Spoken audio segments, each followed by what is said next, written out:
प्यारे बच्चों, class 11th 6/9/2024 को इंग्लिश इलेक्टिव का एग्ज़ाम हुआ था। इसी का ऑफिशियल आंसर की जारी हो चुका है। इस वीडियो के माध्यम से आप लोगों को बताऊंगा। चैनल पर पहली बार है तो ज़रूर सब्सक्राइब कर ले, क्योंकि महत्वपूर्ण प्रश्नों की जानकारी और जैक से संबंधित न्यूज़ आपको इस चैनल के माध्यम से मिलती रहेगी। तो चलिए हम लोग आज कुछ नया सीखते हैं। आपका पहला जो क्वेश्चन है वो कह रहा है कि मैं पूरी दोपहर काम कर रहा, खाली स्थान और अभी अभी असाइनमेंट पूरा किया। तो यहाँ पर जो होगा वो क्या होगा, आपका हैव बीन होगा, हैड बीन होगा, शैल बी होगा या एम होगा। तो आपका सही आंसर हो जाएगा बी, हैड बीन, किया गया था। दूसरा जो क्वेश्चन है कहता है जॉनी एक उत्सुक खिलाड़ी है, लेकिन दुर्भाग्य से उसके पास खाली स्थान कौशल है। क्या है? तो यहाँ पर आपका करेक्ट आंसर हो जाएगा फ्यू, मतलब कुछ। तीसरा है आपका इस समय भीड़ हो, खाली स्थान है। तो क्या कैन होगा, विल होगा, शुड होगा या मे होगा। तो आपका करेक्ट आंसर हो जाएगा विल, बी ऑप्शन आपका करेक्ट हो जाएगा। चौथा नंबर कहता है आज हर लड़का और लड़की कक्षा में क्या है।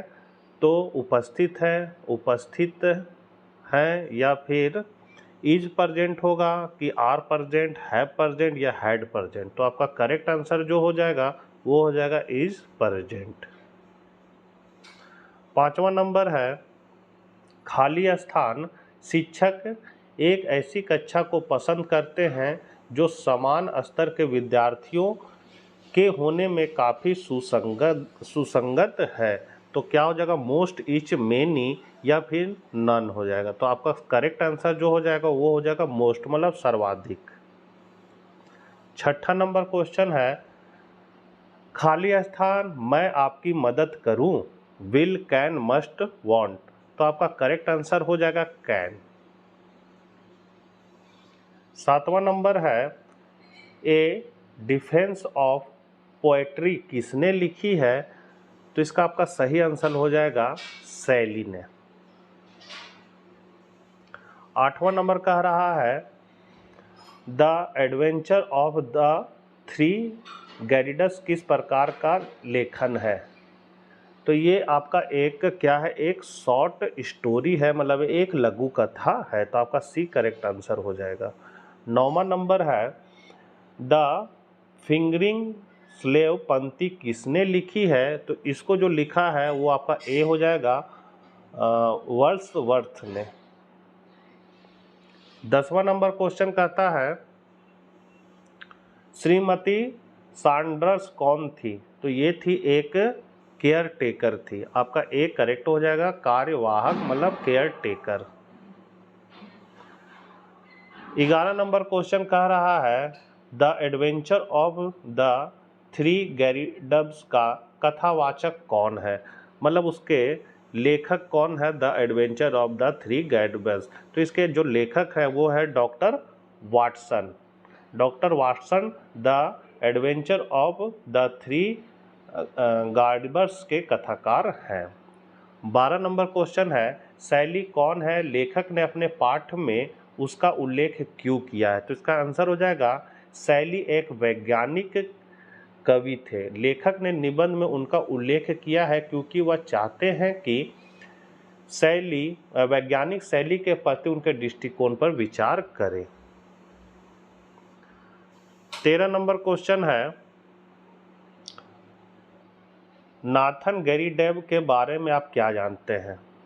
नाथन गैरी डेव 60 वर्ष के आसपास का एक बूढ़ा व्यक्ति था। वह गैरी डेव पुरुषों में से पहला है जो स्वर्गहोम तक पहुंचा है। उसे पुरानी चीज़ों जैसे सिक्के, हड्डियां आदि इकट्ठा करने की अजीब आदत है।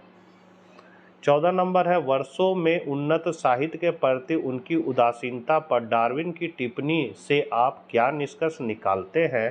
तो इसका आंसर है डार्विन एक महान वैज्ञानिक थे। वह विकास के इस नियम के लिए जाना जाता है। उन्होंने बायलर कोलरिज, शैली और कई अन्य कवियों की काव्य रचनाओं का आनंद लिया। हालांकि जैसे जैसे वह वर्षों में बढ़ता गया उनका मन संशयग्रस्त हो गया और इस तरह साहित्य के प्रति उनका प्रेम मर गया।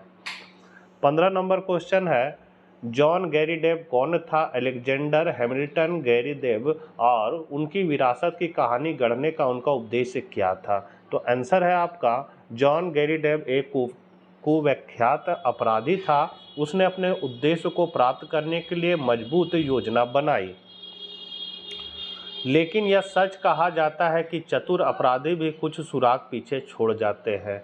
जॉन गैरीडेव नॉर्थन गैरीडेव के कमरे के नीचे एक नोट प्रिंटिंग मशीन के बारे में बहुत अच्छी तरह से जानते थे। प्रिंटिंग मशीन रॉजर ब्रेवरी की थी, जिसे उसने पहले ही नाइट क्लब में गोली मार दी थी। मशीन हासिल करने के लिए उन्होंने अलेक्जेंडर हैमिल्टन गैरीडेव और उसकी विरासत से संबंधित एक योजना बनाई। वह चाहता था कि नॉर्थन गैरीडेव घर से बाहर हो जाए ताकि वह आसानी से उस तक पहुंच सके। और लास्ट आपका 16 नंबर क्वेश्चन है, वैज्ञानिकों द्वारा प्रदर्शित सृजनात्मक के प्रतिरूप कवियों द्वारा प्रदर्शित प्रतिमानों में किस प्रकार भिन्न है? तो इसका आंसर है आपका, कवि प्रकृति का उत्सव मनाते हैं जबकि वैज्ञानिक प्रकृति की खेती करते हैं। वर्ड्सवर्थ और कीट्स जैसे कवियों ने प्रकृति के शोषण के लिए मनुष्यों की आलोचना की। हालांकि वैज्ञानिक उपयोगी चीज़ों को बनाने के लिए प्रकृति के साधनों का उपयोग करते हैं। हालांकि हम कह सकते हैं कि कवियों और वैज्ञानिकों के बीच कोई दुश्मनी नहीं है। शैली जैसी कवि है जिन्होंने विज्ञान के साथ कविता को खूबसूरती से जोड़ा है। उन्होंने दिखाया है कि रचनात्मकता के पैटर्न चाहे वैज्ञानिकों द्वारा या कवियों द्वारा समान रह सकते हैं। तो ये थे बच्चों आपके एग्जाम में आए हुए प्रश्नों के उत्तर। आशा करते हैं वीडियो आपके लिए उपयोगी होगा। मिलते हैं नेक्स्ट वीडियो साथ। जय हिंद, जय भारत।